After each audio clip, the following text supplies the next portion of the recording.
guys, it's Trisha. Welcome back to my channel.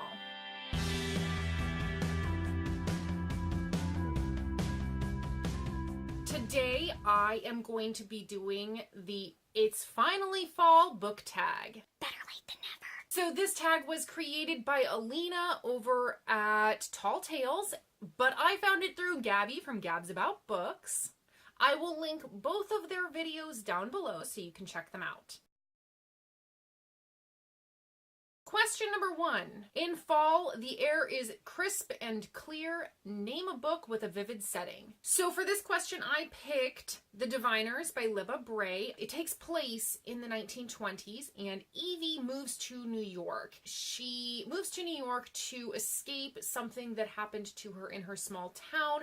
She has a special power. This special power she's trying to keep secret from everyone. While she's there, a series of murders starts happening, and her uncle is actually helping on the case. While he is helping solve the murders and help the investigation, she starts helping out as well. It also focuses on some other characters: Memphis, who lives in Harlem, Theta, who is a Ziegfeld girl, and also Jericho, who is Evie's uncle's assistant. The reason I picked this book for a vivid setting is that the world is so well crafted, and there are very distinct parts of the world depending on whose eyes we're looking through, the way that they see the world. So it is very, very vivid. It is so easy to get into for historical fantasy. So I think this one is a perfect fall read, perfect to read during October, especially because it is so atmospheric and definitely creepy. Question number 2. Nature is beautiful but dying. Name a book that is beautiful but deals with a heavy topic like loss or grief. So this book I don't have on my shelf. I have loaned it out to someone, but I thought it fit this theme perfectly, and that is The Sleepwalker by Bohjalian. The Sleepwalker is about a family, a mom, dad, and 2 daughters. The mom of the family has a sleepwalking disorder. She does all of these normal everyday things, but she's asleep when she's doing it. They think they've gotten the sleepwalking disorder under control because it hasn't happened for so long. One weekend, her husband goes out of town for a conference for work. The girls wake up the next morning and their mom is gone. They don't know what happened to her. They suspect that she may have fallen into the river and drowned. So the story is about a family dealing with the unknown, dealing with keeping secrets from one another. And this book is not about the mystery. It's not a thriller. It's not a suspense. It's not about that. This book is such a beautifully crafted character study.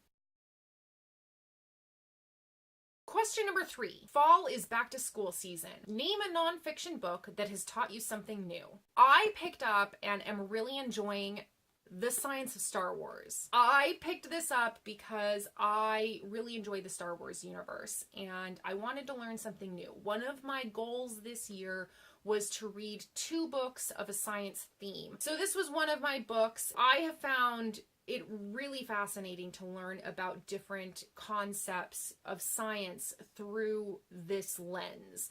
I'm really enjoying this. I am reading it in chunks because some of the information is pretty heavy to my brain because I don't process it. I don't retain it very easily. I take notes inside of this because I think it's super interesting, and I am really enjoying the concepts that I'm learning, especially since I am no longer in school.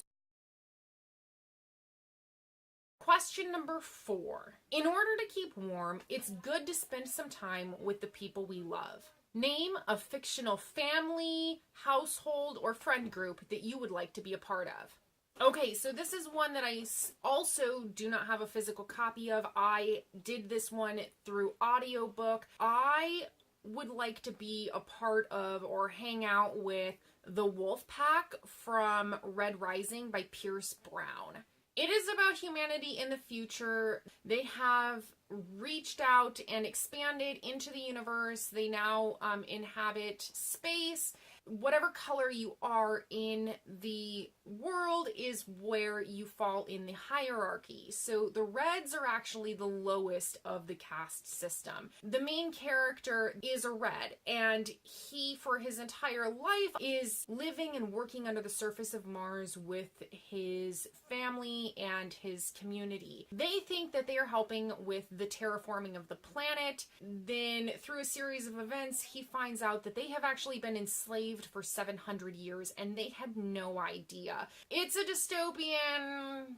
That's not really a dystopian. Ultimately, through the course of the story, we're introduced to different characters, and the wolf pack, I'm not going to tell you how they come about because of spoilers, but the wolf pack is a group of people that Darrow creates an alliance with, and they are just like my little Slytherin babies. I love them. They are incredibly fierce and incredibly loyal. They are just so smart and cunning, and I feel like they will always have your back, and I would love to be a part of the wolf pack.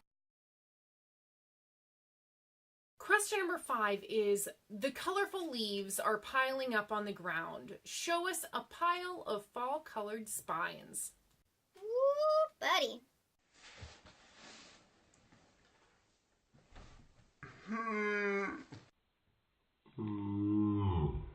Guys, the struggle is real. Holding this stuff up to where you can see everything without a glare. Okay. So this is my pile of fall-colored spines. I'm not going to read off all the titles. Hopefully you can read them all. Question number 6 is, fall is the perfect time for storytelling. Share a book where someone is telling a story. So the book that I picked is All Are Wrong Todays by Elan Mastai. Imagine a world like the Jetsons. That is the world where Tom lives. His father is inventing a time machine to go back in time to view the point in history in the 1950s where a famous inventor invented a machine that gives endless amounts of renewable energy. Tom goes back in time to view this experiment. We should have lived in the world of the Jetsons, but Tom screwed us.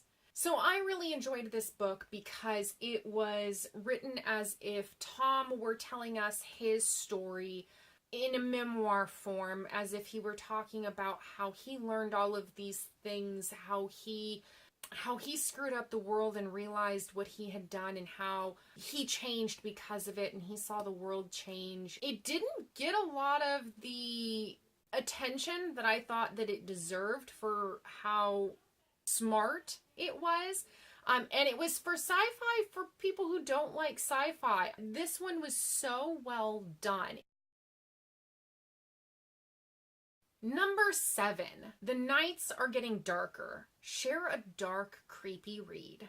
This is another book that I actually don't physically have. It is The Ocean at the End of the Lane by Neil Gaiman. This story is about a man who decides he needs to get away from a wedding. He's got to get away from his family, and so he decides to go for a drive. And when he goes for a drive, he ends up back at his childhood home. He remembers growing up there and there being a family that lived down the hill and a little girl that he remembers playing with.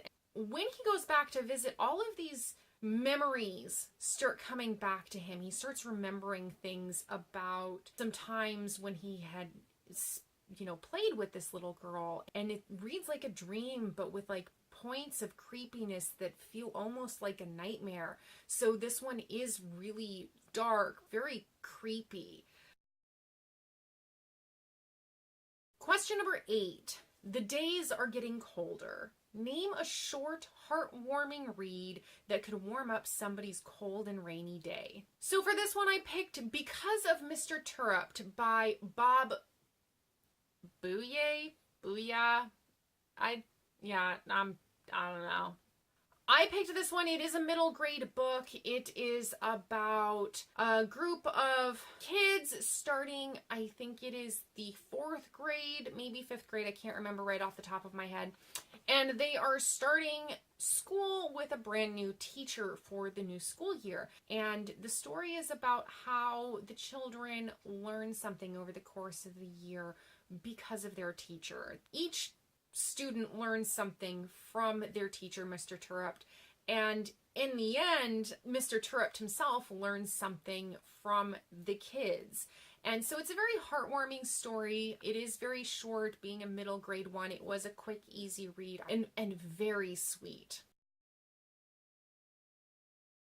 Question number 9. Fall, luckily it's my favorite season, returns every year.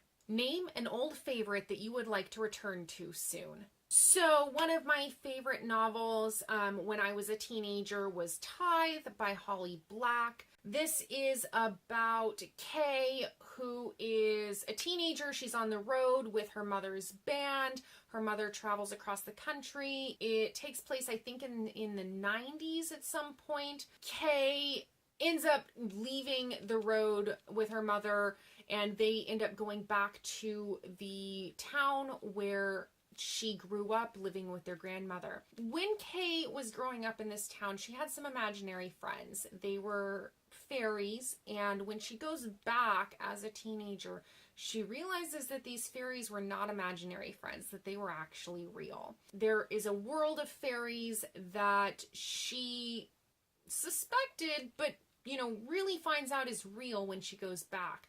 This one was one of my favorites because it was so dark and it was very gritty. I haven't read this one in probably about 10 years, so it is one that I'm looking forward to picking up sometime soon. Number 10. Fall is the perfect time for cozy reading nights. Share some of your favorite fall reading accessories. I love being bundled up in a hoodie when I read, along with a pair of knee-high socks to keep my feet warm because my hands and feet are always cold. I am always freezing. It can be 72 degrees and I want to be in a sweatshirt. And a mug of Earl Grey tea and then just wrapped up in a blanket. If I could read like that for hours. So those are probably my favorite cozy accessories. Number 11, spread the autumn appreciation and tag some people. Well, I think everyone's pretty much done this tag by now. So I'm not going to tag anyone. If you like fall, do it. If you do this tag because you saw me do it, I would love for you to let me know. I would love to watch it. But I'm pretty late on the bandwagon with this one. So that is it. That is the It's Finally Fall book tag. If you have read any of the books that I've mentioned, let me know. I would love to hear your thoughts on them. If you have any recommendations for great fae stories where the fairies are really dark and manipulative, please let me know. I would love to read some of those. Let me know if you're doing this tag. I would love to watch it. All right, you guys, I'll see you in my next video. Bye.